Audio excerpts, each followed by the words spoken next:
Hello student, आप लोगों को शिवम कोचिंग सेंटर में स्वागत है। आप लोगों के लिए आज केमिस्ट्री का यूनिट 4 का ऑब्जेक्टिव लेकर आए हैं, जिसमें 125 प्रश्न के संख्या में प्रश्न है, जिसको बारी बारी से जानकारी प्राप्त करेंगे कि कौन कौन प्रश्न आया है। चलते हैं प्रश्न की ओर। प्रश्न नंबर 1 कहता है कि एसिटिक अम्ल का आईपीएसी नाम क्या होता है? तो एसिटिक अम्ल को हम सब इथेनोइक अम्ल कहते हैं। ऑप्शन नंबर सी हो जाएगा। नेक्स्ट प्रश्न की ओर चलते हैं। प्रोपेन का आणविक फॉर्मूला C3H8 है, तो इसमें कितने सहसंयोजी बंधन है? तो इसमें सहसंयोजी बंधन कार्बन के पास 8 बंधन है, तो 8 बंधन ये होगा, तथा संयोजी बंधन में 3 कार्बन के बीच 2 बंधन और है, तो 8 और प्लस 2 बंधन, यानी ऑप्शन नंबर 10 बंधन के लिए ऑप्शन नंबर डी हो जाएगा। नेक्स्ट प्रश्न की ओर चलते हैं। एक्वारेजिया या रॉयल जल किस अनुपात में सांद्र हाइड्रोक्लोरिक अम्ल एवं सांद्र नाइट्रिक अम्ल का ताज़ा मिश्रण है? तो अनुपात है 3:1। इसमें हाइड्रोक्लोरिक अम्ल का 3 अणु और नाइट्रिक अम्ल का 1 अणु उपस्थित होता है, तो इसी के अनुपात को हम सब बोलते हैं एक्वारेजिया। नेक्स्ट प्रश्न की ओर चलते हैं। क्लोरोमीथेन का सूत्र क्या है? तो क्लोरोमीथेन का फॉर्मूला CH3Cl है। Cl का क्लोरो, और यदि कार्बन के एक परमाणु साथ हो तो हम उसको मीथेन बोलते हैं, क्लोरोमीथेन। नेक्स्ट प्रश्न की ओर चलते हैं। प्रश्न कहता है C6H6 का आणविक द्रव्यमान होता है, तो C6H6 का आणविक द्रव्यमान की यदि तुलना की जाए तो कार्बन का परमाणु द्रव्यमान 16 होता है और हाइड्रोजन का परमाणु द्रव्यमान 1 होता है।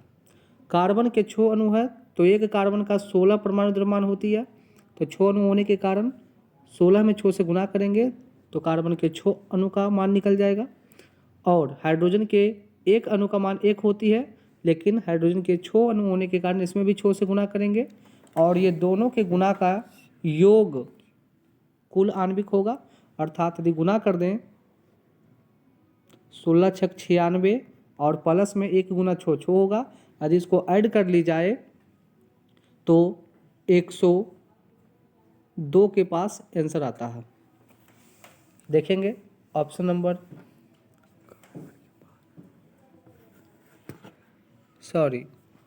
इसमें कार्बन का परमाणु द्रव्यमान 12 होता है, क्योंकि कार्बन की परमाणु संख्या 6 है और परमाणु द्रव्यमान इसका दुगना होता है, इसलिए 12 को 6 से गुना करेंगे तो 12 छक 72। और हाइड्रोजन जो दे रखा है, हाइड्रोजन का परमाणु द्रव्यमान 1 होता है, तो 1 को 6 से गुना करेंगे तो 6 आएगा, तो 72 और 6 78, इसलिए इसका परमाणु द्रव्यमान ऑप्शन नंबर सी 78 होगा। नेक्स्ट प्रश्न की ओर चलते हैं। सरलतम हाइड्रोकार्बन कौन है? तो मीथेन। अगला प्रश्न है फ्लोरीन का अपरूप है, तो फ्लोरीन का अपरूप कौन है? तो कार्बन, हीरा, ग्रेफाइट, ये सभी फ्लोरीन का अपरूप है। फ्लोरीन का अपरूप हीरा है, कार्बन है, हीरा है और ग्रेफाइट है, इसलिए ऑप्शन नंबर सी हो जाएगा, कार्बन का अपरूप है फ्लोरीन। नेक्स्ट प्रश्न की ओर चलते हैं। इथिलीन में कार्बन कार्बन के बीच 2 आबंध मौजूद हैं, जिनमें कौन पाई और कौन बॉन्ड पाया जाता है? तो इसमें 1 सिग्मा और 1 पाई बॉन्ड पाया जाता है, ऑप्शन नंबर ए। नेक्स्ट प्रश्न की ओर चलते हैं। इथेन में कितने संयोजी आबंध हैं? तो इथेन में C3 को दुगना करके 2 जोड़ने की ग्रुप को ही हम एल्केन कहते हैं, इसलिए इसके अंत में इथेन के अंत में एन का उच्चारण हो रहा है, एन। तो 3 को दुगना करेंगे 6 और उसमें 2 जोड़ देंगे तो 6 और 2 8, यानी इसमें संयोजी बंध 8 हो जाएंगे, ऑप्शन नंबर डी। नेक्स्ट प्रश्न की ओर चलते हैं। मीथेन में कितने सहसंयोजी आबंध होते हैं? तो मीथेन में CH4 में कुल संयोजी आबंध 4 हैं, ऑप्शन नंबर बी। नेक्स्ट प्रश्न की ओर चलते हैं। नाइट्रोजन अणु में कितने उपसंयोजन बंधन पाए जाते हैं? तो नाइट्रोजन की परमाणु संख्या 7 होती है और इसमें संयोजकता 3 होती है, इसलिए इसमें कुल बंधन का जो बात की जाए तो इसमें कुल 3 बंधन होंगे, ऑप्शन नंबर डी। नेक्स्ट प्रश्न की ओर चलते हैं। CnH2n+2 किसका सामान्य सूत्र है? तो दूध जोड़ने की प्रवृत्ति ANE ग्रुप में होती है और दूध छोड़ने की प्रवृत्ति ENE ग्रुप में होती है और दूध घटाने की प्रवृत्ति BNE ग्रुप में होती है। तो देखेंगे कि इसमें फॉर्मूला के अंत में दूध जुटा हुआ है, तो इसके अंत में ANE लगा होना चाहिए, इसलिए एन का उच्चारण करेंगे तो एल्केन बनेगा, ऑप्शन नंबर सही सी होगा। नेक्स्ट प्रश्न की ओर चलते हैं। प्रश्न कहता है कि निम्नलिखित में से कौन एरोमेटिक हाइड्रोकार्बन है? तो एरोमेटिक हाइड्रोकार्बन है C6H6, जिसे हम सब बेंजीन के नाम से भी जानते हैं, इसे एरोमेटिक हाइड्रोकार्बन कहते हैं। नेक्स्ट प्रश्न की ओर चलते हैं। कार्बन हाइड्रोजन से संयोग कर क्या बनाता है? तो हाइड्रोकार्बन बनाता है, ऑप्शन नंबर बी। नेक्स्ट प्रश्न की ओर चलते हैं। कार्बोक्सिलिक एसिड का समूह या संकेत मूलक क्या होता है? तो COOH को कार्बोक्सिलिक एसिड कहते हैं, ऑप्शन नंबर बी हो जाएगा। जबकि CO को हम सब कार्बोनिल समूह बोलते हैं, इसके अलावा CHO को एल्डिहाइड समूह कहते हैं। चलते हैं नेक्स्ट प्रश्न की ओर। प्रश्न कहता है ऑक्सीजन के 2 परमाणुओं के बीच कितने आबंध पाया जाता है? तो ऑक्सीजन के 2 परमाणु के बीच अर्थात 2 ऑक्सीजन के बीच 2 बॉन्ड पाया जाता है, ऑप्शन नंबर बी, क्योंकि ऑक्सीजन की संयोजकता ही 2 होती है। नेक्स्ट प्रश्न की ओर चलते हैं। जल में हाइड्रोजन और ऑक्सीजन का परमाणु की संख्या कितनी होती है? तो यदि फॉर्मूला की बात की जाए तो जल का फॉर्मूला होता है H2O और इसमें हाइड्रोजन की परमाणु 2 और ऑक्सीजन की परमाणु कुछ नहीं, तो एक अवेलेबल यहाँ पर है, इसलिए इसके परमाणु की संख्या 2:1 होगा, ऑप्शन नंबर ए 2:1। नेक्स्ट प्रश्न की ओर चलते हैं। इथेन का आणविक सूत्र C2H6 है, तो इसमें कितने बंधन हैं? तो यदि बंधन की बात की जाए तो इथेन में 2 कार्बन है और इसके पास हाइड्रोजन क्षोभ बंधन के रूप में है और 2 कार्बन के बीच में 1 बंधन है, तो क्षोभ बंधन और 1 सहयोगी बंधन, इसलिए कुल सहसंयोजी बंधन की संख्या 6 और 1 7 हो गया, ऑप्शन नंबर बी। नेक्स्ट प्रश्न की ओर चलते हैं। निम्नलिखित में से कौन युग्मी समावयवी है जिसका अणुसूत्र समान संरचना सूत्र भिन्न भिन्न हो? तो बात की जाए ऑप्शन नंबर सी में तो देखेंगे कार्बन के 2 परमाणु है, इसमें भी कार्बन के 2 परमाणु है और हाइड्रोजन के 5 परमाणु है, इधर भी 3 और 3 6 परमाणु है, इधर 5 है, 1 6 परमाणु है। ऑक्सीजन का 1 परमाणु है, इधर भी ऑक्सीजन का 1 परमाणु है, ऑप्शन नंबर सी होगा। नेक्स्ट प्रश्न की ओर चलते हैं। इथाइल अल्कोहल का किस प्रकार का श्वसन में बनता है? तो इथाइल अल्कोहल जो होता है अवायवीय श्वसन में बनता है। नेक्स्ट प्रश्न की ओर चलते हैं। HCHO का आईपीएसी नाम क्या होता है? तो इसे हम सब मेथेनॉल कहते हैं या मिथेनोइक अम्ल कहते हैं। नेक्स्ट प्रश्न की ओर चलते हैं। निम्नलिखित में से किस हाइड्रोकार्बन में 3 आबंध पाए जाते हैं? तो 3 आबंध वैसे हाइड्रोकार्बन में पाए जाते हैं जिसमें N परमाणु को दुगना करके 2 घटाया जाता है। तो यदि बात की जाए ऑप्शन नंबर सी में तो 3 को दुगना करके 2 घटाया गया है, इसलिए हाइड्रोजन 4 है। 3 दूना 6, उसमें 2 घटा दिया गया, इसलिए इसका हाइड्रोजन 4 आया, ऑप्शन नंबर सी। नेक्स्ट प्रश्न की ओर चलते हैं। कार्बोनिल ग्रुप का संकेत कौन है? तो इसे हम कार्बोनिल ग्रुप के नाम से जानते हैं, ऑप्शन नंबर डी। नेक्स्ट प्रश्न की ओर चलते हैं। इथेनॉल का क्रियाशील मूलक कौन है? तो जिस ग्रुप के अंत में OH समूह लगा हुआ है तो इसके बदले में इथेनॉल का प्रयोग करते हैं, इसलिए ऑप्शन नंबर ए हो जाएगा। नेक्स्ट प्रश्न की ओर चलते हैं। इथाइल अल्कोहल का अणुसूत्र क्या होता है?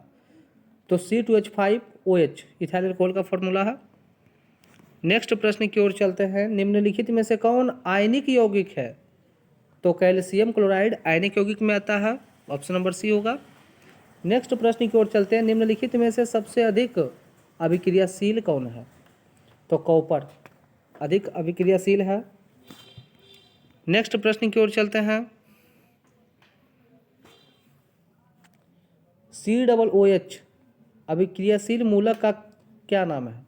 तो इसे हम सब COOH को कार्बोक्सिलिक एसिड कहते हैं और एसिड का अर्थ अम्ल होता है, इसलिए इसका ऑप्शन नंबर सी हो जाएगा, अम्ल, कार्बोक्सिलिक अम्ल या carboxylic acid, option number C. Next प्रश्न की ओर चलते हैं। CHO क्रियाशील मूलक को क्या कहते हैं? तो पूर्व वाले प्रश्न में चर्चा हुई है, इसे एल्डिहाइड कहते हैं, जबकि एल्कोहल का क्रियाशील मूलक OH होता है और कीटोन का क्रियाशील मूलक C डबल बॉन्ड O होता है। चलते हैं नेक्स्ट प्रश्न की ओर। OH किसका क्रियाशील मूलक है? तो यह एल्कोहल का क्रियाशील मूलक है, ऑप्शन नंबर सी। नेक्स्ट प्रश्न की ओर चलते हैं। यदि अभिक्रियाशील मूलक दो कार्बन के बीच में डबल बॉन्ड उपस्थित हो तो यौगिक क्या कहलाता है? तो डबल बॉन्ड वाला यौगिक को एल्कीन कहते हैं, ऑप्शन नंबर बी। नेक्स्ट प्रश्न की ओर चलते हैं। प्रश्न कहता है कि निम्नलिखित में से कौन सा यौगिक सोडियम बाइकार्बोनेट के संतृप्त जलीय विलयन के साथ अभिक्रिया करके फदफदाहट के साथ कार्बन डाइऑक्साइड गैस को निकालता है या मुक्त करता है? तो आंसर है एथेनोइक अम्ल, ये प्रक्रिया को दिखाता है। नेक्स्ट प्रश्न की ओर चलते हैं। खाना बनाते समय यदि बर्तन की तली या सतह पर काली परत जम जाए तो इसका अर्थ क्या है? तो इसका अर्थ यह है कि ईंधन पूरी तरह से नहीं जला, यदि जलता तो सतह पर परत पर काली परत नहीं चढ़ता। नेक्स्ट प्रश्न की ओर चलते हैं। ग्लूकोज का आणविक फॉर्मूला क्या होता है? तो C6H12O6, ऑप्शन नंबर ए हो जाएगा। नेक्स्ट प्रश्न की ओर चलते हैं। Al4C3 के जल अपघटन से क्या बनता है? तो मीथेन प्राप्त होता है, ऑप्शन नंबर सी। नेक्स्ट प्रश्न की चलते हैं। पेंटेन किसका अणुसूत्र C5H12 है? तो कितने समावयवी बनेंगे? तो पेंटेन के 3 समावयवी होते हैं, क्योंकि पहला समावयवी में नॉर्मल आता है और दूसरा समावयवी में एक शाखा का निरूपण होता है और तीसरा समावयवी में 2 शाखा का निर्माण होता है, इस तरीके से, इसलिए पेंटेन के 3 समावयवी हैं। नेक्स्ट प्रश्न की ओर चलते हैं। निम्नलिखित में से कौन एरोमेटिक यौगिक है? तो अभी चर्चा हुई है बेंजीन, जिसका फॉर्मूला होता है C6H6। नेक्स्ट प्रश्न की ओर चलते हैं। बेंजीन का आणविक फॉर्मूला क्या होता है? तो अभी चर्चा हुआ C6H6, option number C. Next प्रश्न की ओर चलते हैं। प्राकृतिक रबड़ किसका बहुलक है? तो आइसोप्रीन का बहुलक है, ऑप्शन नंबर ए। नेक्स्ट प्रश्न की ओर चलते हैं। मीथेन के दहन से क्या प्राप्त होता है? तो carbon dioxide gas CO2 gas प्राप्त होता है। नेक्स्ट प्रश्न की ओर चलते हैं। एल्काइन का सामान्य सूत्र क्या होता है? या कौन इसमें एल्काइन है? तो एल्काइन का फॉर्मूला होता है CnH2n-2, अर्थात n परमाणु को दुगना करके 2 घटा देना है। तो यदि 2 परमाणु की तुलना की जाए तो देखा जाए तो 2 परमाणु को दुगना करके 2 जोड़ दिया गया, तब 6 परमाणु आया हाइड्रोजन में। यदि फॉर्मूला नंबर ऑप्शन नंबर 2 को देखा जाए तो 2 परमाणु को केवल दुगना कर दिया गया तो 4 आया है, लेकिन यदि 3 को तुलना की जाए तो 2 को दुगना किया गया है 4, उसमें 2 घटा दिया गया है, तब आया है, प्राप्त हुआ है 2, इसलिए हाइड्रोजन के 2 परमाणु, इसलिए ऑप्शन नंबर सी होंगे। नेक्स्ट प्रश्न की ओर चलते हैं। प्रश्न कहता है निम्नलिखित में से कार्बनिक यौगिक में कौन सा यौगिक एल्काइन समूह को दिखाता है? एल्काइन समूह को दिखाता है एसिटिलीन। नेक्स्ट प्रश्न की ओर चलते हैं। एथीन के एक अणु में 2 कार्बन परमाणुओं के बीच कितनी संख्या होती है? तो प्रश्न है कि एथीन में 2 कार्बन के बीच, तो इथीन में ENE का उच्चारण हो रहा है, इसलिए इसमें 2 बंधन होते हैं, इसमें 2 बॉन्ड होते हैं, ऑप्शन नंबर ए। नेक्स्ट प्रश्न की ओर चलते हैं। कार्बन यौगिकों में कार्बन की संयोजकता क्या होती है? तो कार्बन की संयोजकता 4 होती है। नेक्स्ट प्रश्न की ओर चलते हैं। मीथेन किसका उदाहरण है? तो मीथेन संतृप्त हाइड्रोकार्बन का उदाहरण है। नेक्स्ट प्रश्न की ओर चलते हैं। एल्केन के कार्बन परमाणुओं के बीच बंधन का प्रकार कैसा होता है? तो बंधन का प्रकार एकल बंधन होता है, क्योंकि एल्केन के अंत में उच्चारण AN ही होता है, इसलिए 2 कार्बन के बीच में एकल बंधन या एक बंधन होता है। नेक्स्ट प्रश्न की ओर चलते हैं। एथिलीन का आईपीएसी नाम क्या है? तो एथिलीन को हम सब एथीन के नाम से भी जानते हैं और साधारण नाम में इसको एथेनॉल भी कहते हैं। नेक्स्ट प्रश्न की ओर चलते हैं। एथेनॉल की सांद्र H2SO4 को 170 डिग्री टेम्परेचर पे गर्म करने पर कौन सा पदार्थ बनता है? तो उसका आंसर है एथीन, C2H4। नेक्स्ट प्रश्न की ओर चलते हैं। एसिटिलीन के एक अणु में कार्बन के परमाणुओं की संख्या आबंध में रहती है तो कितनी आबंध रहती है? तो ऑप्शन नंबर सी 3 आबंध रहती है। नेक्स्ट प्रश्न की ओर चलते हैं। प्रयोगशाला में संश्लेषित पहला कार्बनिक यौगिक कौन था? तो यूरिया था, जिसका फॉर्मूला NH2CO NH2। नेक्स्ट प्रश्न की ओर चलते हैं। प्रश्न कहता है कि प्रथम कार्बनिक यौगिक यूरिया का संश्लेषण किसने किया था? तो बनाने की प्रक्रिया को शुरू किया था बर्जीलियस ने, लेकिन उसको पूरा किया था बॉहलर ने, ऑप्शन नंबर बी। नेक्स्ट प्रश्न की ओर चलते हैं। जीव शक्ति सिद्धांत का प्रतिपादन किसने किया था? तो उसका आंसर है बर्जीलियस। इनके अनुसार जीवों से ही कार्बन की प्राप्ति होती है। नेक्स्ट प्रश्न की ओर चलते हैं। कार्बनिक यौगिक को निम्नलिखित में से कौन से गुण पाए जाते हैं? तो इसका आंसर है कि इनके क्वथनांक और द्रव्यनांक निम्न होते हैं, कम टेम्परेचर पर पिघलना उबलना शुरू कर जाते हैं। नेक्स्ट प्रश्न की ओर चलते हैं। कार्बनिक यौगिकों में तत्वों के संयोग का आधार क्या होता है? तो कार्बनिक यौगिक में संयोजकता के आधार पर ये तत्व आपस में सहयोग करते हैं। नेक्स्ट प्रश्न की ओर चलते हैं। एल्डिहाइड श्रेणी में यौगिकों में निम्नलिखित में से कौन सा समूह जुड़ा रहता है? तो एल्डिहाइड में CHO जुड़ा रहता है, ऑप्शन नंबर सी, और एल्कोहल में OH, और कार्बोक्सिलिक एसिड में COOH, और नाइट्राइल में NH2। नेक्स्ट प्रश्न की ओर चलते हैं। C5H12 किसका श्रृंखला का समवायवी होंगे? तो C5H12 को हम पेंटेन कहते हैं। इसके टोटल 3 समवायवी हैं। नेक्स्ट प्रश्न की ओर चलते हैं। पॉलीथीन किसका बहुलक है? तो एथिलीन से पॉलीथीन का निर्माण होता है और एथिलीन का विपेशी नाम इथीन कहलाता है। नेक्स्ट प्रश्न की ओर चलते हैं। निम्नलिखित में से किसकी थोड़ी मात्रा पीने से ही मृत्यु हो जाती है? तो वह है मेथेनॉल। नेक्स्ट प्रश्न की ओर चलते हैं। एथिल एल्कोहल का विपेशी नाम क्या होता है? एथेनॉल के नाम से हम जानते हैं। नेक्स्ट प्रश्न की ओर चलते हैं। एसिटल्डिहाइड का विपेशी नाम क्या होता है? तो एसिटल्डिहाइड को ही हम सब एथेनॉल के नाम से जानते हैं। नेक्स्ट प्रश्न की ओर चलते हैं। निम्नलिखित यौगिकों में कौन जल का अविलय है, यानी जल में नहीं मिलाता, नहीं घुलता? तो एथाइन है। नेक्स्ट प्रश्न की ओर चलते हैं। ब्यूटेन का अणुसूत्र C4H12 H8O किसका क्रियाशील मूलक है? तो इसमें O लगा हुआ है, इसलिए यह कीटोन का मूलक है। नेक्स्ट प्रश्न की ओर चलते हैं। निम्नलिखित में से कौन सी गैस धातु को वेल्डिंग की क्रिया में प्रयुक्त होता है? तो उसका आंसर है acetylene, option number A. Butane गलत है। नेक्स्ट प्रश्न की ओर चलते हैं। एल्कोहल बनाने में शर्करा का किण्वन किसकी प्रक्रिया द्वारा होती है? तो उसका आंसर है एंजाइम की प्रक्रिया द्वारा होती है। नेक्स्ट प्रश्न की ओर चलते हैं। प्रश्न कहता है कि पावर एल्कोहल में पेट्रोल एवं एल्कोहल की क्रमशः मात्रा कितना होती है? तो पावर एल्कोहल में एल्कोहल की मात्रा जो है 80% होती है, और पेट्रोल की मात्रा 80% होती है और एल्कोहल की मात्रा 20% होती है, इसलिए ऑप्शन नंबर ए हो जाएगा।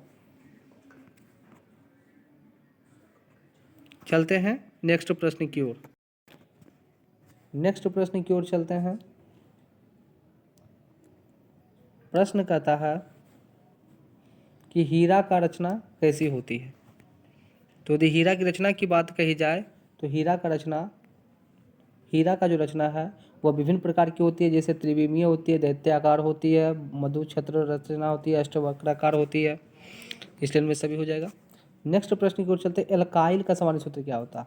तो एल्काइल में दुगना करके एक जोड़ने की प्रवृत्ति होती है, इसलिए ऑप्शन नंबर बी। और यदि 2 जोड़ने की प्रवृत्ति हो तो एल्काइल नहीं, वो कहलाएगा एल्केन। चलते हैं नेक्स्ट प्रश्न की ओर।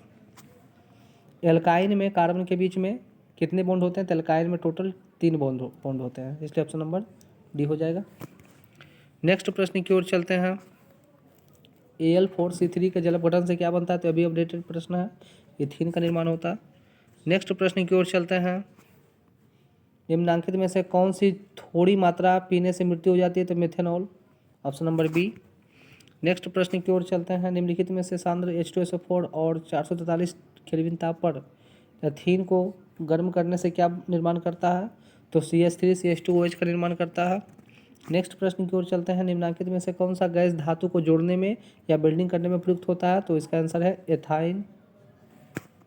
इसे एसिटिलीन के नाम से भी जानते हैं। नेक्स्ट प्रश्न की ओर चलते हैं। कार्बन द्वारा बनाए गए जाने वाले आबंधों की प्रकृति कैसी होती है? तो सहसंयोजक प्रवृत्ति या प्रकृति की होती है। नेक्स्ट प्रश्न की ओर चलते हैं। कार्बन द्वारा बनाए जाने वाले आबंधों की प्रकृति कैसी होती है? तो अपडेटेड प्रश्न है, सहसंयोजक प्रवृत्ति होती है, सहसंयोजक होती है, ऑप्शन नंबर बी। नेक्स्ट प्रश्न की ओर चलते हैं। कार्बन परमाणु को अपना अष्टक पूरा करने के लिए कितने इलेक्ट्रॉन की आवश्यकता होती है? तो अंतिम सेल में कार्बन के 4 इलेक्ट्रॉन होते हैं और इस सेल को पूरा करने के लिए इसको 4 इलेक्ट्रॉन की और आवश्यकता होती है, इसलिए ऑप्शन नंबर सी हो जाएगा, 4 इलेक्ट्रॉन। नेक्स्ट प्रश्न की ओर चलते हैं। कार्बन के 2 प्रमुख अपरूप कौन कौन है? तो हीरा और ग्रेफाइट है, ऑप्शन नंबर ए। नेक्स्ट प्रश्न की ओर चलते हैं। हीरा किस तत्व का अपरूप है? तभी अपडेटेड प्रश्न है ये, कार्बन का अपरूप है हीरा। नेक्स्ट प्रश्न की ओर चलते हैं। कार्बन और हाइड्रोजन से बने यौगिक को क्या बोलते हैं? हाइड्रोकार्बन बोलता है। नेक्स्ट प्रश्न की ओर चलते हैं। 3 कार्बन परमाणु वाले एल्केन का नाम क्या है? तो कार्बन के 3 परमाणु को हम सब प्रोपेन के नाम से जानते हैं, ऑप्शन नंबर सी। नेक्स्ट प्रश्न की ओर चलते हैं। त्रिआबंध वाले असंतृप्त हाइड्रोकार्बन के यौगिक का सामान्य सूत्र क्या होता? तो असंतृप्त हाइड्रोकार्बन वो हाइड्रोकार्बन है जिसमें n परमाणु को दुगुना करके या तो 2 छोड़ दिया जाता है या 2 घटा दिया जाता है। तो ऐसे स्थिति की बात की जाए तो देखेंगे कि ऑप्शन नंबर जो सी है उसमें दुगुना करके 2 घटा दिया गया है। नेक्स्ट प्रश्न की ओर चलते हैं। संतृप्त और असंतृप्त हाइड्रोकार्बन में सबसे अधिक क्रियाशील कौन होते हैं? तो असंतृप्त अधिक क्रियाशील है।